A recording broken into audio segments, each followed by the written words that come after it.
দোলার বাঙালিয়ান রান্নাঘরে আপনাদেরকে স্বাগতম। আজ আমি একদম নতুন ধরনের রেসিপি নিয়ে চলে এসেছি। সজনের ফুল ভাজি করব।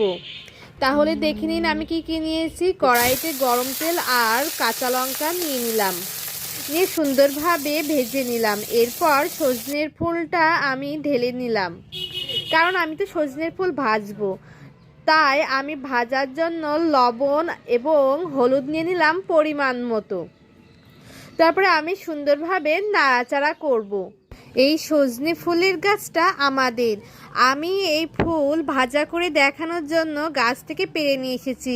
আমি কিন্তু সুন্দরভাবে ধুয়ে নিয়েছি। আপনারা যদি বাসায় রান্না করে থাকেন তাহলে কিন্তু আপনারাও ভালোভাবে ধুয়ে নেবেন। আমি এই সজনে ফুল ভাজার মধ্যে আলু দেব। আলুটা আমি কুচি কুচি করে কেটে নিয়েছি, তারপর আমি ভেজে নিলাম।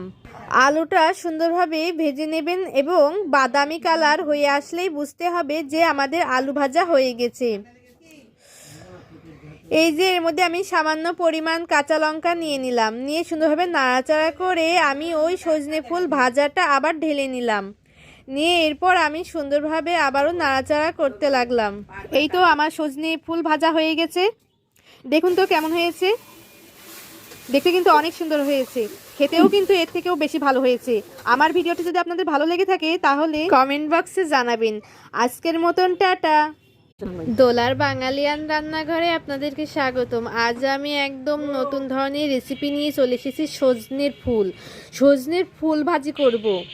তাহলে দেখে নিন আমি কি নিয়েছি। কড়াইতে গরম তেল আর কাঁচা লঙ্কা নিয়ে নিলাম, নিয়ে সুন্দরভাবে ভেজে নিলাম। এরপর সজনের ফুলটা আমি ঢেলে নিলাম, কারণ আমি তো সজনের ফুল ভাজবো। তাই আমি ভাজার জন্য লবণ এবং হলুদ নিয়ে নিলাম পরিমাণ মতো। তারপরে আমি সুন্দরভাবে নাড়াচাড়া করব।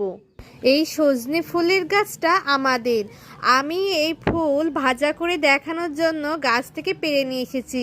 আমি কিন্তু সুন্দরভাবে ধুয়ে নিয়েছি। আপনারা যদি বাসায় রান্না করে থাকেন তাহলে কিন্তু আপনারাও ভালোভাবে ধুয়ে নেবেন। আমি এই সজনে ফুল ভাজার মধ্যে আলু দেব। আলুটা আমি কুচি কুচি করে কেটে নিয়েছি, তারপর আমি ভেজে নিলাম।